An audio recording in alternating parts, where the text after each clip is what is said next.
অসম স্বাধীন ছাত্ৰ সন্থা তিয়ক উপশাখাৰ সমিতিৰ উদ্যোগত আজি আমি ইয়াতে প্ৰতিবাদী কাৰ্যসূচী আমি হাতত লৈছো আৰু ইতিমধ্যে সকলোৱে জ্ঞাত চাহ বাগিচা বিলাকত বৰ্তমান সময়ত যেটো তথ্য মানে চাহ শ্ৰমিকসকলৰ যেটো অৱস্থা এটো অত্যন্তভাৱে দুৰ্ভাগ্যজনক কথা যে চাহ শ্ৰমিকসকলে জীয়াই থকা যেটো ন্যূনতম যেটো অধিকাৰ এই অধিকাৰৰ পৰা মানে পৰিচালক হওক বা মেনেজমেন্ট হওক বা মালিক পক্ষ কিন্তু তীব্ৰভাৱে খৰ্ব কৰি আহিছে যিবিলাক তেখেতসকলৰ অধিকাৰ এই অধিকাৰবিলাক তেখেতসকলে পাবৰ কাৰণে আজি প্ৰতিবাদী কাৰ্যসূচী গ্ৰহণ কৰিবলৈ হাতত লৈছে আৰু আমি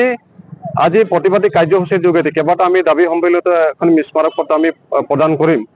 তিয়ক চাহ বাগিচা কৰ্তৃপক্ষক যিহেতু আপোনালোকে সকলোৱে জ্ঞাত যে চাহ শ্ৰমিকসকলৰ যিসকল সন্তান শিক্ষিত হৈ আহিছে এই শিক্ষিত যিসকল সন্তান সেই সন্তানসকলে চাহ বাগিচাত যিসকল ফেক্টৰী হওক বা অন্যান্য যিবিলাক কৰ্মচাৰী লেভেলত যিবিলাক কাম থাকে সেই কামবিলাকত তেখেতসকলক দিয়াটো প্ৰায় দেখা নাযায় আৰু ক'ৰবাত নহয় ক'ৰবাত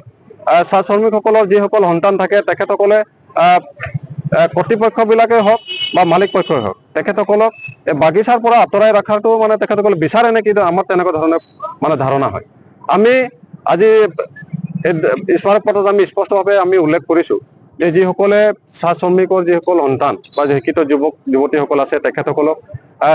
ইয়াতে মৰ্যাদা সহকাৰে নিযুক্তি দিব লাগে যিসকলে আজি 4 বছৰ 5 বছৰ তেখেতসকলে ইয়াতে কাম কৰি আছে অস্থায়ী শ্ৰমিক হিচাপে তেখেতসকলক স্থায়ীকৰণৰ ব্যৱস্থা কৰিব লাগে যিসকল চাহ শ্ৰমিকৰ আৱাস গৃহসমূহ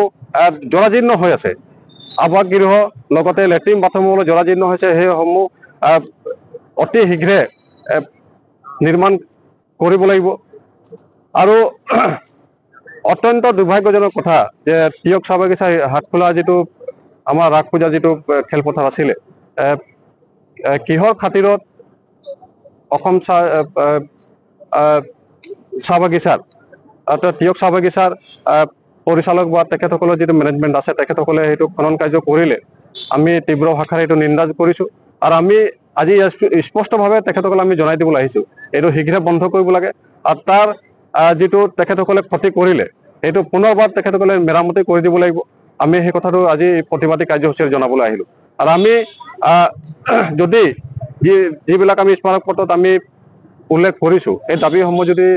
কৰ্তৃপক্ষই পূৰণ নকৰে নিশ্চিতভাৱে ইয়াতকৈ তীব্ৰতৰ আন্দোলন ঘোষণা কৰা